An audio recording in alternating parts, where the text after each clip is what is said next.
అన్న ఎలా ఫీల్ అవుతున్నారు? పార్టీ అధికారంలోకి వచ్చిన వెంటనే 9 నెలల కాలంలోనే పార్టీ ఆవిర్భావ దినోత్సవాన్ని చేసుకుంటున్నారు. ఎలా అనిపిస్తుంది? 9 నెలల కాలంలో పార్టీ ఆవిర్భావ దినోత్సవం చాలా సంతోషంగా ఉంది. హ్మ్.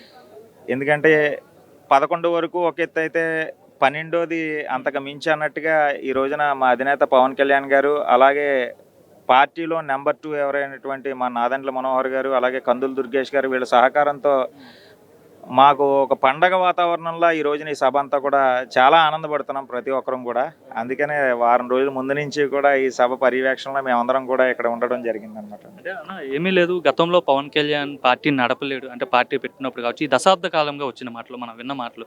పవన్ కళ్యాణ్ రాజకీయాలకు పనికిరాడు, పార్టీ అమ్మేస్తాడు అని చెప్పి ఈ విధంగా చాలామంది అన్నారు. గతంలో 2 చోట్ల పోటీ చేస్తే 2 చోట్ల ఓడిపోయాడు. అసెంబ్లీ గేటు కూడా తాకను అనేసి మాజీ మంత్రి రోజా, అంటే అప్పుడు మంత్రిగా ఉన్న రోజా గారు కూడా మాట్లాడడం మనం. ఈరోజు ఆయన గెలిచి డిప్యూటీ సీఎం అయ్యి, ఆయనే కాక ఆయనతో పాటు పోటీ చేసిన 20 మందిని కూడా ఎమ్మెల్యేలుగా తీసుకెళ్లారు. ఎలా అనిపిస్తుంది? ఏమండి, వారందరూ అన్న మాటలు ఏంటంటే మేము కూడా వినడం జరిగింది. కానీ ప్రజల్లోంచి పుట్టిన నాయకుడు, ప్రజానాయకుడు అది పవన్ కళ్యాణ్ గారు అని చెప్పేసి మేము కాళ్ళు ఎగరేసుకుని ఈ రోజున చెప్తున్నాం. ఇంకో విషయం ఏంటంటే అన్నవారు అందరూ కూడా వాళ్ళ తండ్రి ఒక ఎమ్మెల్యేనో, ఒక ఎంపీగానో, ఇంకో స్థానంలోనో ఉండి ఈ రోజున జగన్మోహన్ రెడ్డి గారు ఏదైతే ఒక రౌడీ పార్టీ ఏదైతే ఉందో వాళ్ళు అన్నది అంతా కూడా మా సింహం లాంటి మా పవన్ కళ్యాణ్ గారి ముందు కుక్కలు మొరిగినాయి అని చెప్పేసి మేము అందరం కూడా అనుకోవడం జరుగుతుంది. అంటే చాలా మంది మంత్రులు పేర్ని నాని కావచ్చు, కొడాల నాని కావచ్చు, రోజా కావచ్చు, అంబటి రాంబాబు కావచ్చు, గుడివాడ అమర్నాథ్ కావచ్చు, అంటే ఒకే సామాజిక వర్గం, అంటే రోజా గారు కాకపోయినా వీళ్ళంతా చాలా మంది పవన్ కళ్యాణ్ టార్గెట్ చేసి చాలా మాటలు అన్నారు కదా. సో వాళ్ళంతా ఇప్పుడు ఓడిపోయిన పరిస్థితి ఏం చెప్తారు? అదే చెప్తున్నానండి. ఒక మనిషి మీరన్నారు ఒక సామాజిక వర్గం అని చెప్పేసి, ఆ సామాజిక వర్గం నుంచి ఒక మనిషి పైకి ఎదుగుతున్నాడంటే ఆ సంఘం అంతా కూడా కిందకి లాగేస్తుంది అన్నట్టుగా సామెత కూడా ఉంది. కాబట్టి మేము మళ్ళీ దానికి వివరించి చెప్పనవసరం లేదు. కాబట్టి ఏంటంటే ఇందాకే చెప్పాను, కుక్కలు ఏదైతే ఉన్నాయో అవి మొరుగుతూ ఉంటాయి.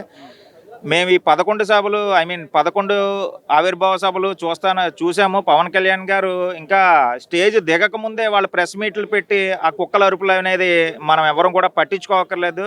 ఎందుకంటే పవన్ కళ్యాణ్ గారు వచ్చింది రాజకీయాలు చేయడానికి రాలేదు, ప్రజలకు సేవ చేద్దామని చెప్పేసి వచ్చారు. కాబట్టి ఏంటంటే ప్రజానాయకుడు అని మీకు ఇందాకే చెప్పాను.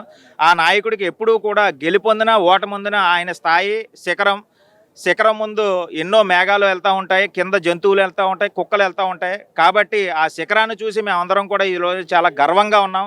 కాబట్టి మా శిఖరం ఎప్పుడూ కూడా మాకు అన్యాయం చేయదనేది కూడా మీకు ఈ సభాముఖంగా మీ అందరికీ కూడా తెలుపుతున్నాం. మాజీ ముఖ్యమంత్రి జగన్మోహన్ రెడ్డి మాట్లాడుతూ పవన్ కళ్యాణ్ కార్పొరేటర్కి ఎక్కువ, ఎమ్మెల్యేకి తక్కువ అని చెప్పి కూడా సంబోధించడం జరిగింది.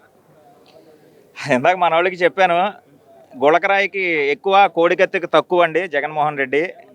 అతని మాటలు మనం పట్టించుకున్నామంటే మన లైఫ్ టైంలో ఆ సమయం కూడా వృధా అని చెప్పేసి నేను చెప్తున్నాను. ఎందుకంటే ఆ సమయం మనం ప్రజలు ఎవరైతే కష్టాల్లో ఉన్నారో వాళ్ళ వైపు చూస్తే వాళ్ళన్నా ఆ క్షణం ఆనందంగా ఉంటారని చెప్పేసి కూడా మీకు ఆ సభాముఖంగా తెలుపుతున్నాను. ఓవరాల్గా పవన్ కళ్యాణ్ ఇప్పుడు పంచాయతీరాజ్ శాఖ మంత్రికి, అంటే ఉప ముఖ్యమంత్రిగా ఉన్నారు కదా. ఈ పంచాయతీరాజ్ శాఖ బాధ్యతలు చేపట్టిన తర్వాత ముఖ్యంగా పంచాయతీల పరిస్థితి ఎలా ఉంది, అలానే గ్రామాల్లో రోడ్లు కావచ్చు, ఈ పంచాయతీకి సంబంధించి ఓవరాల్గా ఎలా పనిచేస్తున్నారు? ఈ రోజున చంద్రబాబు నాయుడు గారు అడ్మినిస్ట్రేటివ్ కింగ్, ఆయనకి ఎక్కడ డోకా లేదు. ఆయన అధికారంలో ఈ రోజున పవన్ కళ్యాణ్ గారు పంచాయతీలు నడుపుతున్నారు.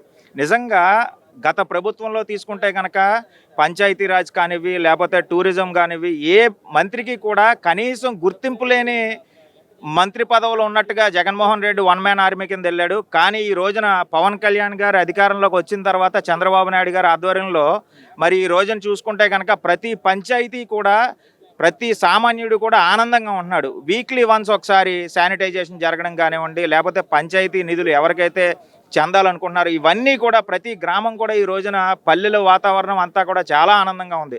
ప్రతిరోజు ఒక పండగలా ఉంది పల్లెలన్నీ కూడా. నిజంగా మేము కూడా ఒక పల్లెటూరు వాస్తవ్యులు మేమందరం కూడా నిజంగా మేము కూడా మా నాయకుడు ఆ విధంగా మాకు చేయడం అనేది మా అందరికీ కూడా గర్వకారణంగా మేము ఫీల్ అవుతున్నాం అండి. ముఖ్యంగా ఈ ప్రభుత్వం వచ్చిన తర్వాత ప్రజలంతా చాలా ఇబ్బందులు పడుతున్నారు. చంద్రబాబు ప్రభుత్వం పైన, కూటమి ప్రభుత్వం పైన ప్రజలు చాలా చిరాకు చెంది ఉన్నారు. ఇప్పటికప్పుడు ఎన్నికలు జరిగితే మళ్ళీ నేనే వస్తాను, 30 ఏళ్ళ పాటు అధికారంలో ఉంటాను, జగన్ 2.2 అంటే ఏంటో చూపిస్తానేసి అయితే జగన్ అంటారు. జగన్మోహన్ రెడ్డి కొన్ని లక్షల కోట్లు అప్పులు చేసి వెళ్ళిపోయాడండి. కానీ ఒక్కటి గుర్తుపెట్టుకోండి, కష్టపడుతున్నామంటే ఖచ్చితంగా సుఖం అనేది కంపల్సరీ వస్తుంది. ఒక రీసైకిల్ అనమాట అండి. ఎప్పుడైతే సైకిల్ చక్రం ఇలా వెళ్తుందో ఆటోమేటిక్గా పల్లం అనేది వస్తుంది. కాబట్టి ఇప్పుడు కష్టంగా ఉండొచ్చు, కానీ అతి త్వరలోనే మనందరం కూడా ఆనందపడే రోజు కూడా వస్తుందని చెప్పేసి కూడా మీకు సభాముఖంగా తెలుపుతున్నాను.